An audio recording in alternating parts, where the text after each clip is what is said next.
அதாவது எங்களுடைய கட்சி சேர்ந்தவர்கள் தாக்கப்பட்டவர்கள் நேரடியாக போய் ஆறுதல் சொல்லிட்டு மருத்துவமனைக்கு நேரடியாக போய் எங்களுடைய இயக்கத்தை சேர்ந்தவர்கள் அந்த பாதிக்கப்பட்ட நிருபர்களை சந்தித்து ஆறுதல் கொடுத்துட்டு இருந்தாங்க. நாங்கள் தான் ஏற்கனவே வன்மையை கண்டிச்சுட்டு இருக்கிறீங்க. நீங்கள் ஊடக நபர்கள் பத்திரிகை நம்பர்லாம் அவர் தூக்கி பிடிச்சிட்டு இருக்கிறீங்க.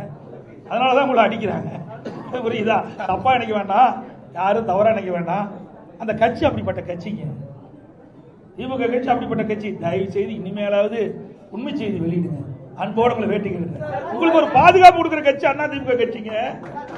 நீங்க திமுக கட்சிக்கு எப்பொழுது பார்த்தாலும் எங்களை பத்தி தான் குறை சொல்லிட்டு இருக்கிறீங்க.